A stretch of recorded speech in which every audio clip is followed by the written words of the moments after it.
Eles mandaram um mensageiro que fosse até Jesus e falava: mestre, aquele que tu amas, Lázaro, está enfermo. Elas tinham certeza que Jesus, naquele momento, Jesus iria de encontro. Jesus estava tão longe assim, Jesus estava perto.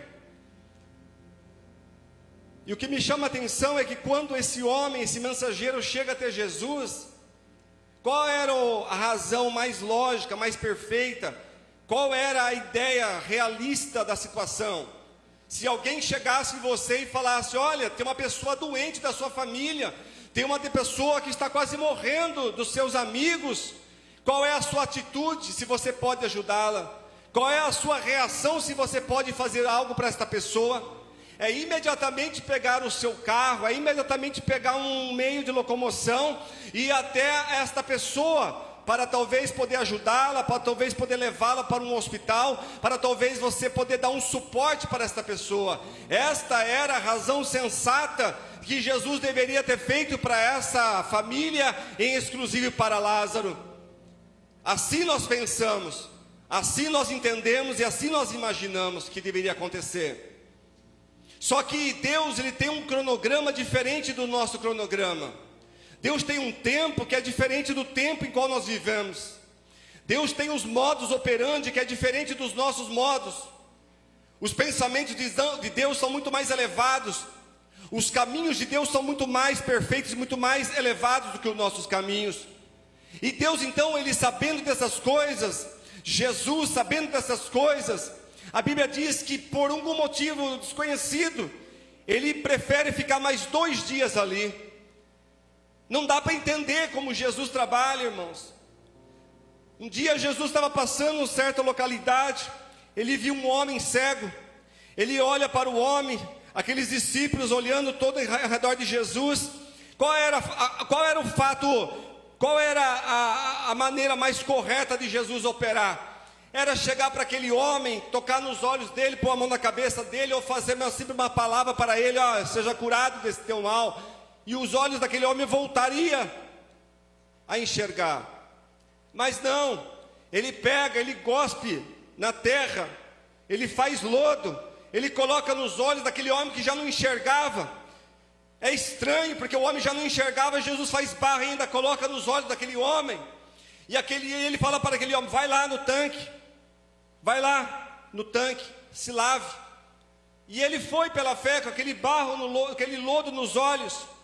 E quando ele lava os olhos, imediatamente os seus olhos são curados e ele começa a enxergar. Jesus, ele trabalha de formas diferenciadas. Jesus, ele trabalha de formas a surpreender. Por que será que quando nós precisamos de Jesus, Jesus demora para vir? Porque quando nós pedimos algo, que nós temos uma emergência muito grande por algo que está acontecendo na minha, ou na sua, ou na vida de outras pessoas da qual nós amamos, por que será que Jesus demora para atender muitas das vezes? E nós queremos, por quê? Porque nós estamos habituados com o sistema deste mundo. Nós estamos presos e confinados a um tempo chamado limite de tempo. Nós estamos presos, nós estamos acostumados, nós estamos já absorvidos com o sistema deste mundo. Qual sistema? O sistema que as coisas deveriam ter sido feitas para ontem. O seu patrão fala: eu quero para ontem. As pessoas falam para você: olha, você está atrasada no seu relatório, você está atrasada na sua produção. As pessoas cobram, porque elas querem as coisas no tempo delas. E Deus não trabalha dessa forma. Jesus não trabalha dessa metodologia que o homem colocou, que o homem formalizou ao decorrer de pelo menos no mínimo 6 anos. Então, quando Jesus ele traz algo novo, quando Jesus traz alguma novidade através do seu poder em nossas vidas, nós não entendemos, nós entramos em desespero, nós mandamos mensagem através das nossas orações, nós enviamos os mensageiros até Jesus. Nós pedimos para que pessoas orem conosco, intercedam conosco, e nada acontece.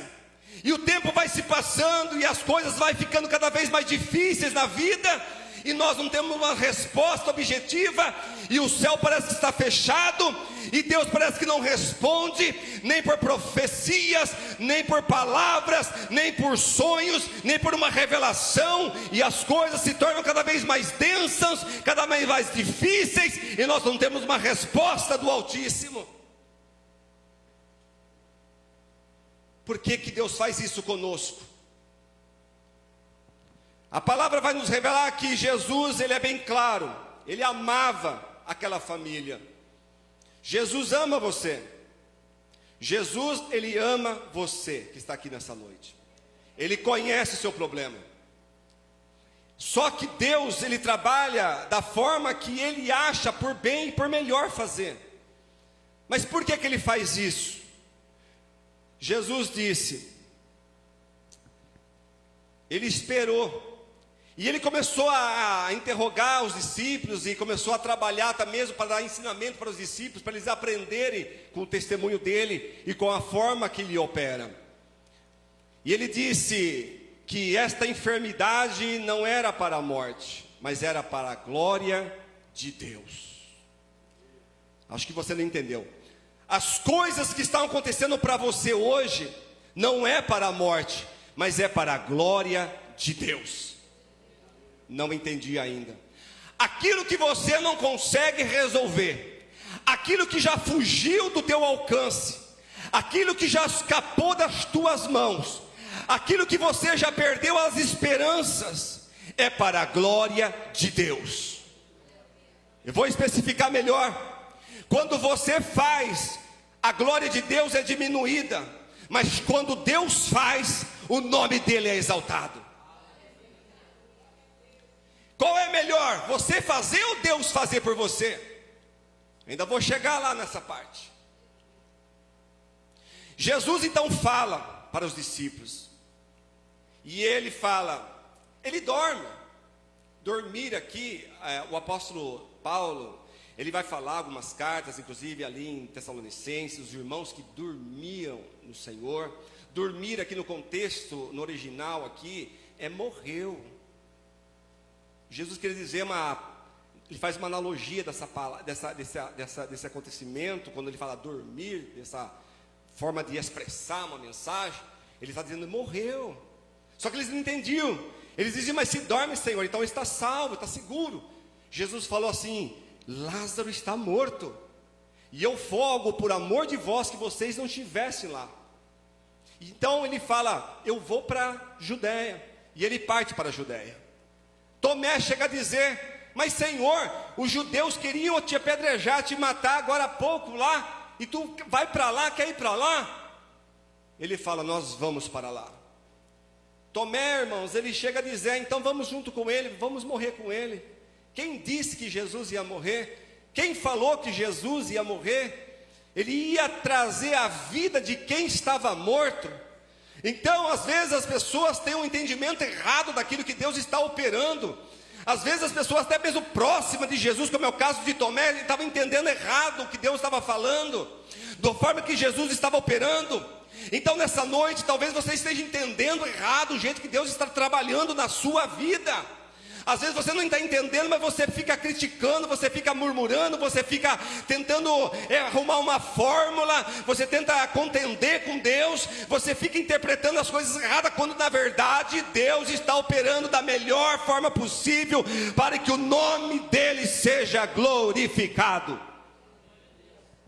E eles partem, e quando ele se aproxima da aldeia de Betânia, a palavra nos revela que Marta fica sabendo. Marta é daquela mais apressadinha. Marta é aquela que não senta aos pés do Senhor para pegar a melhor parte. Marta é aquela que quer fazer a faxina da casa. Está tão ocupada com as coisas paralelas que não tem muito tempo para o Senhor. Mas mesmo assim a Bíblia diz que Jesus amava a Marta, a Maria e a Lázaro. Ela tinha uns vícios, umas manias, né? De ficar preocupada com tantas coisas, inclusive com a faxina da casa, mas Maria se sentava aos pés do Senhor, e lhe foi dado que ela ficou com a melhor parte. A palavra nos revela que Marta, então, ela corre, ela vai de encontro com o Senhor, e quando ela chega ao Senhor, ela fala, mestre, Senhor, Jesus, se o Senhor estivesse aqui, meu irmão não teria morrido. E ela fala, Jesus então, irmãos, ele fica ouvindo o que aquela mulher tem para falar, mas ela fala, eu sei, Senhor, que tudo quanto tu pedir para o Pai, Ele fará. Irmãos, Jesus então lhe brada, ele fala, se tu creres, verá a glória de Deus.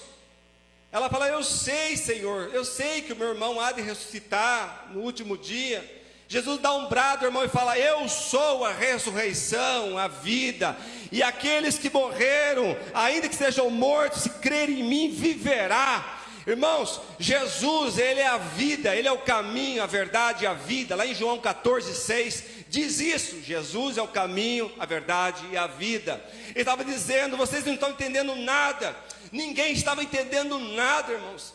Os discípulos não entenderam. O homem que foi levar a mensagem não entendeu nada que Jesus falou. Marta chega, não entende nada que Jesus estava fazendo. Daqui a pouco então ela corre lá e chega e vai lá novamente na aldeia, entra na casa e chama a sua irmã Maria e fala, ó, o mestre está cá e ele te chama. Maria então levanta apressadamente, vai até Jesus e ela fala a mesma coisa, Senhor, se o Senhor estivesse aqui, o meu irmão não teria morrido.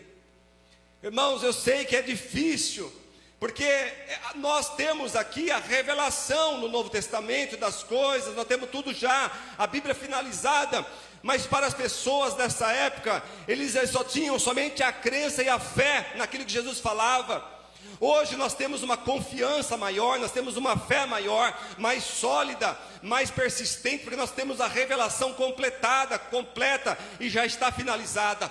Então fica mais fácil para nós entendermos, mas no momento dessas pessoas aqui, em toda a trajetória da Bíblia, de Gênesis até mesmo o final ali do Apocalipse, nós vemos ali até mesmo João ali, para encerrar o Apocalipse. Essas pessoas, esses irmãos, eles sofreram muito, porque eles tinham somente aquela fé, eles não tinham tanto a abordagem que nós temos, a revelação já revelada, encerrada, como nós temos hoje. Hoje nós clamamos, nós aguardamos um pouco mais, nós esperamos, nós pedimos oração, nós temos uma fé mais sólida, nós temos uma confiança mais sólida em Jesus, mas mesmo assim, irmãos, dependendo daquilo que acontece conosco, muitas vezes nós enfraquecemos, muitas vezes nós damos uma bambeada, mas o Senhor está falando nessa noite, se creres, verá a glória de Deus. É preciso crer. Aquele que não crê, irmãos, é como aquela pessoa que não tem fé, é aquela pessoa semelhante a uma folha que é levada pelo vento, ela é levada para lá e para cá, porque ela não crê, ela não acredita mais nos sonhos dela. E Deus nessa noite está falando, o tempo é dele, o jeito de fazer é dele, a forma é dele, as maneiras que ele faz é com ele. O processo muitas vezes é dolorido, é difícil, é demorado, mas Deus está falando nesta palavra. Eu não sei o que você veio buscar nesta noite, e muito menos sei o que você tem enfrentado e está passando na sua vida pessoal e particular, mas através desta palavra Deus manda te dizer que você tem que confiar, que você tem que aguardar, que você tem que esperar mais um pouco ainda, porque aquilo que Deus tem para fazer na sua vida Ele vai fazer, mas é no tempo dele que Ele fará, e não no seu tempo, no tempo dele, da forma dele. E não adianta a gente querer dar um jeito, e não adianta a gente querer fazer da nossa forma, porque não vai funcionar, não vai dar certo. À primeira vista até parece que começa a funcionar, mas depois dá tudo errado. Por quê? Porque as coisas que Deus faz, elas perduram. As coisas que Deus faz, elas permanecem. As coisas da forma que Jesus faz, elas vêm em forma de bênção, e nós pegamos e somos abençoados. Mas quando eu tento fazer, quando eu tiro das mãos do Senhor, quando eu tento dar um jeitinho, quando eu tento pegar um atalho, as coisas não vão sair da forma que eu estou pensando, porque tem coisas que somente Deus faz. Lá em João capítulo 13, versículo 7, ele diz assim, ó: o que eu faço agora, vós não entendeis, vós entendereis depois. É impressionante, porque ele fala, o que eu faço agora vocês não entendem, vocês vão entender depois. Isso nos arremete, nos chama atenção, porque nós estamos falando de algo que Jesus ele estava fazendo aqui, que era incompreensível, que era uma coisa assim inusitada. Quando Jesus ele vai até o filho da viúva de Naim, ele estava morto já, ele vai ali e cura, ele estava passando por ali.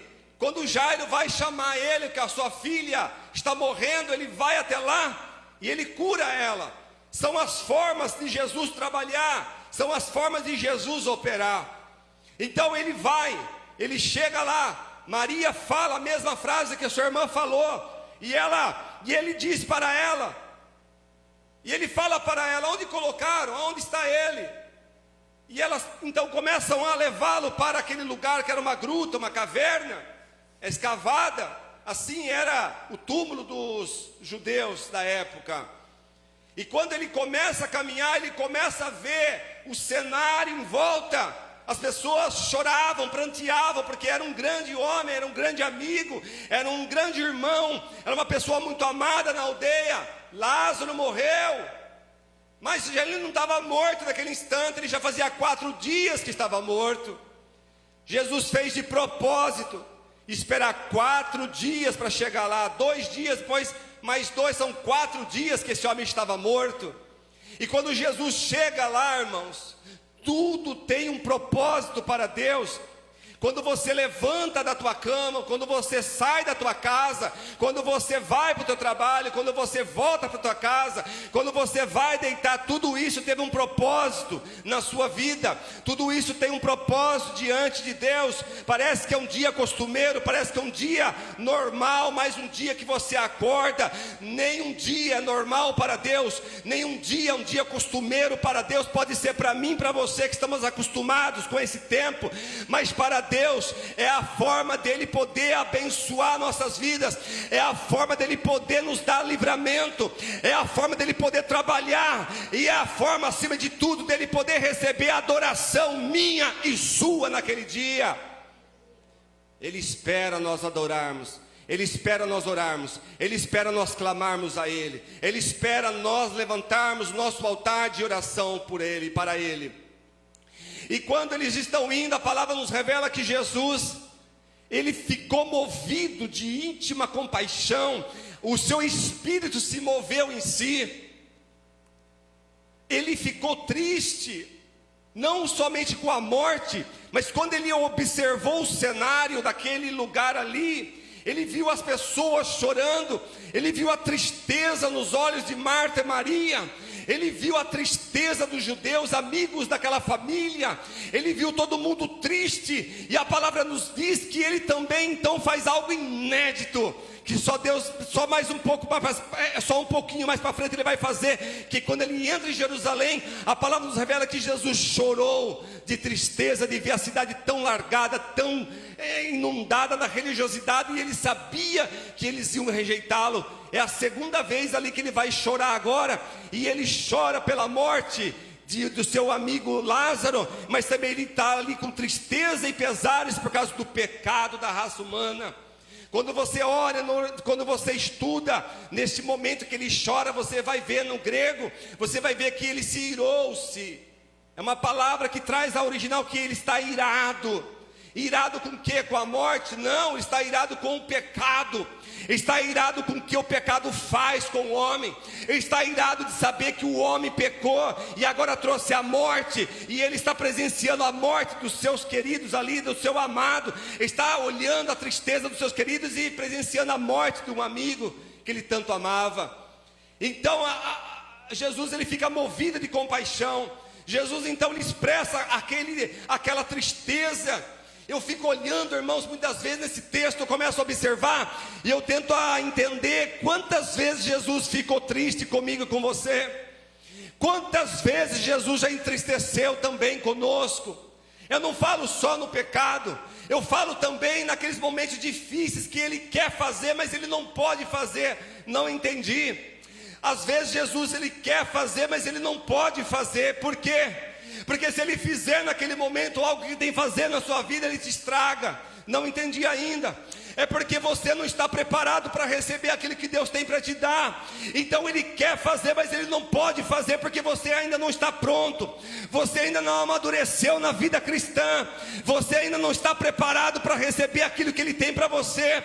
É por isso que ele quer fazer, mas ele não pode. Mas com isso ele se entristece, porque muitas vezes nós não estamos prontos para receber aquilo que ele tem para nos abençoar. Mas quando nós estamos prontos, ele fica feliz, ele fica alegre. Quem sabe o Espírito Santo, ele se alegra demais, porque ele sabe que chegou o momento certo, o momento apropriado dele abençoar a minha e a sua vida. Por isso, irmãos, é melhor nós entrarmos pelo caminho da obediência. Eu sei que é difícil, quem não falha, quem não peca. Quem não peca é só aquele que fala mal do outro. Esse não peca, porque ele fala mal do outro, então ele não peca. Mas a minha Bíblia diz que não tem homem que não peca. A palavra fala em Romanos 3:23 que todo mundo pecou, estava todo mundo destituído da glória de Deus. O apóstolo João fala lá nas epístolas que não tem um sequer que não peque. Jesus então ele chegou, Jesus então ele foi até lá. Mas quando ele chega, irmãos, quando ele chega até o túmulo, as pessoas em volta, havia uma grande multidão ali. E as pessoas, talvez a maioria em si, nem imaginavam o que estava por vir. E quando ele chega ali, o que acontece? Lázaro está 4 dias dentro de um túmulo, que é uma cova escavada na rocha. E havia uma corrediça, e punham normalmente uma pedra, né, arredondada, e precisaria de várias pessoas para empurrar aquela pedra, para fechar a boca daquele túmulo. Assim como também foi no túmulo de Jesus, na época dele também. Então, todas as pessoas sepultadas eram colocadas nesses tipos de túmulos, que era escavado na rocha. Quando chegaram lá, Jesus falou assim: tirai a pedra. Marta falou assim: mas Senhor, já cheira mal, é de 4 dias. E ele diz: eu já não tenho falado, se vocês crerem, vocês verão a glória de Deus. Aleluia. Jesus falou, irmãos, lá atrás, muito tempo lá atrás: eu já não tenho dito que aquilo que eu vou fazer é para a glória de Deus, é para a glória do meu Pai. E então, irmãos, quando ele fala tirai a pedra, e o que eu aprendo muito aqui que é se tirai a pedra. Quando ele fala tirai a pedra, irmãos, ele não foi lá tirar a pedra. Ele não foi lá ajudar a tirar a pedra. Ele poderia falar assim: pedra, se mova daí, vai para lá. Levantado a mão, deixa que eu tire a pedra. Levantado uma das mãos, para as pessoas verem que ele tinha esse poder. Ele podia enviar um anjo do céu: tira a pedra para mim, como foi na ressurreição dele. Mas não. Ele falou: tirai a pedra.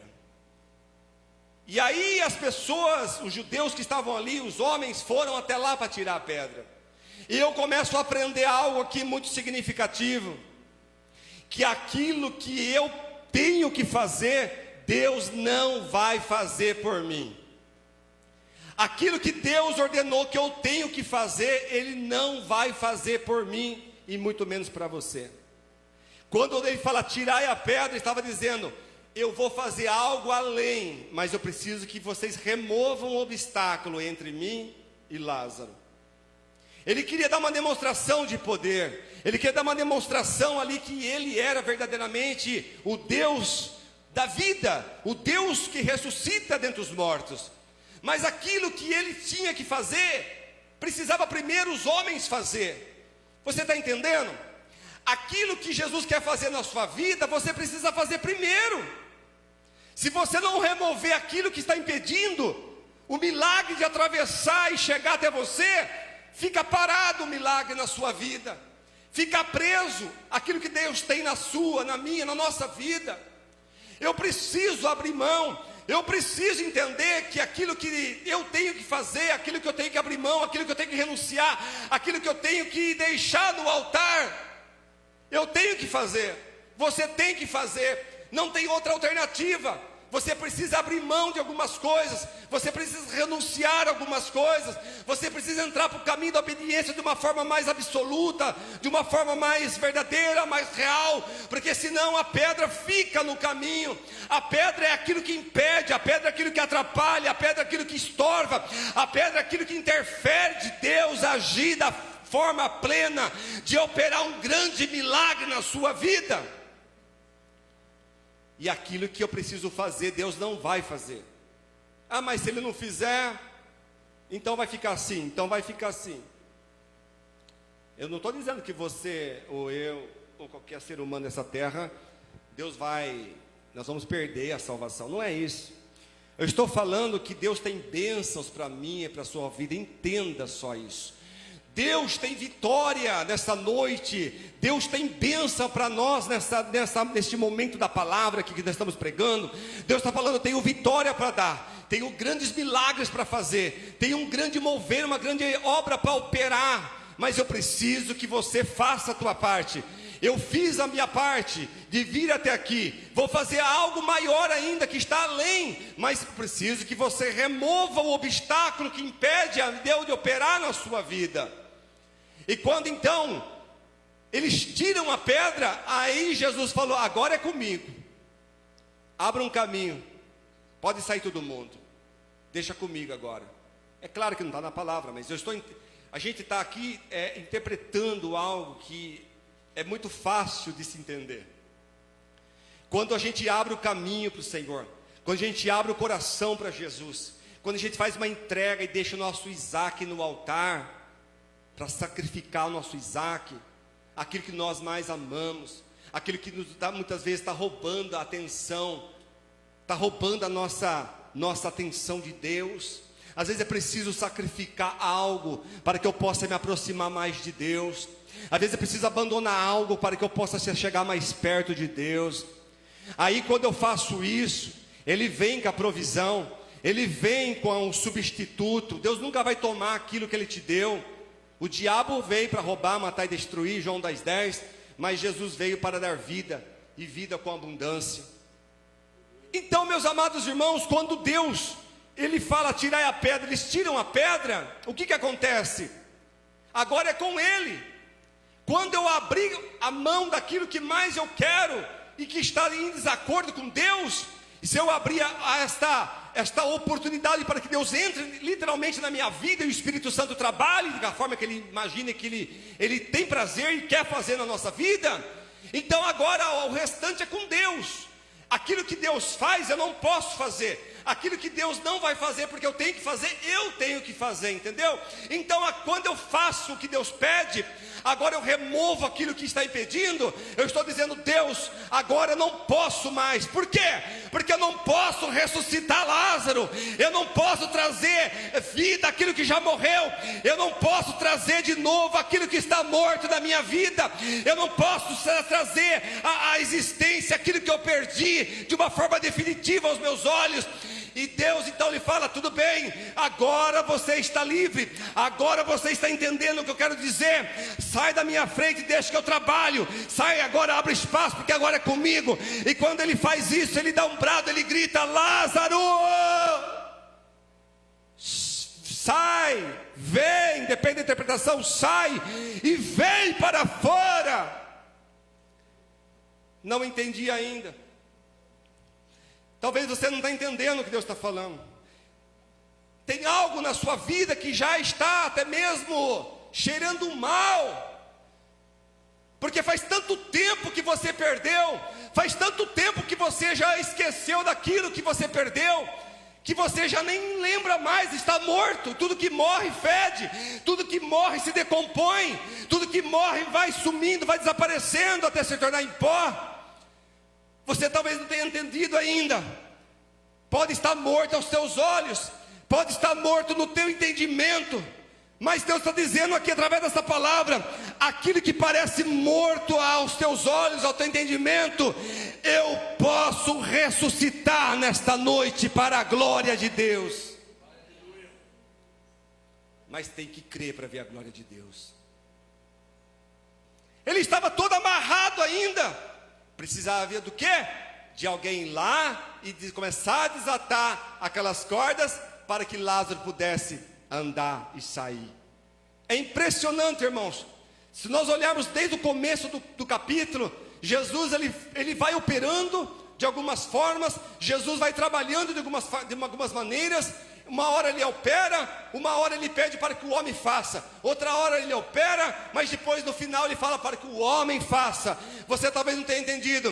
Deus faz algo que você não pode fazer. Deus faz as coisas que só Ele pode pôr as mãos. Deus faz coisas que só o milagre dEle pode trazer à existência. Deus faz aquilo que é impossível, aquilo que é intocável, aquilo que não tem mais, que a palavra final do homem já está decretada como morto, já está decretado como já não vai viver mais, já está decretado como falência, já está decretado como derrotado, derrotada. Mas aonde os homens falam, aonde os homens decretam uma palavra de morte, uma palavra negativa, Deus está dizendo: eu sou a ressurreição e a vida. Quem crê em mim, ainda que seja morto, viverá. Não importa se cheira mal, não importa quantos dias, meses, anos você já está até desacreditada daquilo que Deus tem falado acerca das promessas da tua vida. Não importa o tempo é de Deus. Talvez você tenha perdido, talvez você tenha dado uma vacilada no seu caminhar com Deus, talvez você tenha dado uma bobeada e o diabo veio e lhe roubou alguma coisa. Isso não é uma forma definitiva, isso não quer dizer que você perdeu para sempre, isso quer dizer que você tem ainda a forma, você tem ainda maneiras, você tem ainda meios de recuperar aquilo que você perdeu. Como?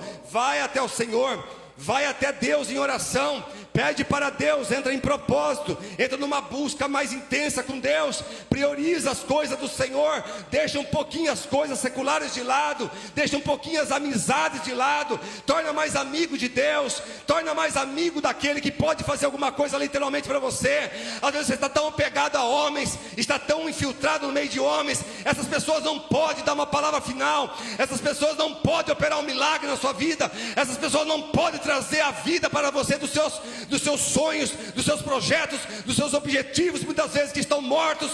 Mas eu tenho uma palavra aqui de fé, eu tenho uma palavra de esperança para te dizer: Jesus, o autor da vida, Jesus, o todo-poderoso, o criador dos céus e da terra, Ele está dizendo através da sua palavra, que você tirando a pedra, Ele manda chamar para fora um milagre, e o teu nome, o nome dEle vai ser glorificado através da tua vida.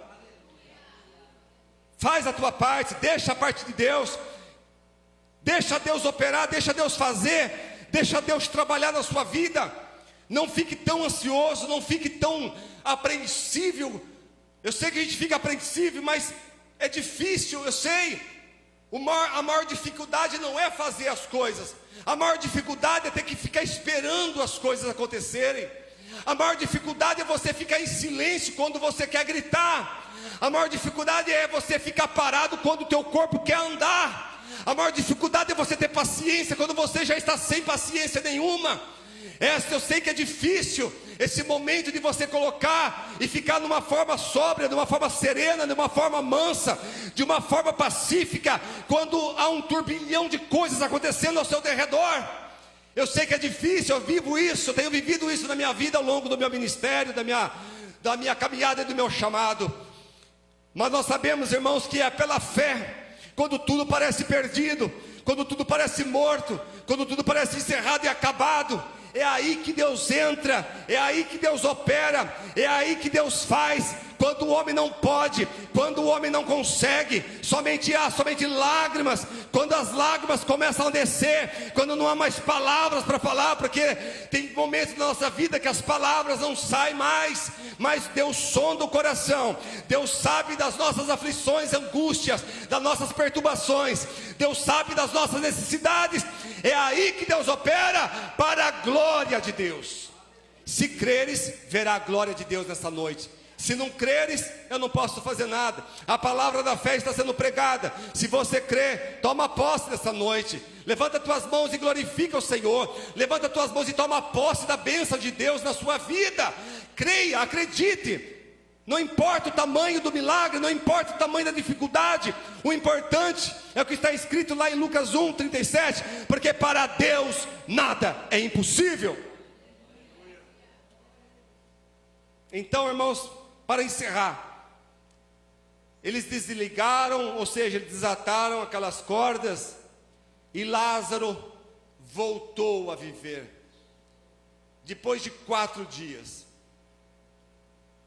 Se um Deus, irmãos, que fez todas essas coisas, que está relatado na palavra, se eu acredito a palavra, se eu estou tentando viver a palavra, se eu estou crendo naquilo que está escrito na palavra, por que eu não posso ser abençoado por Deus?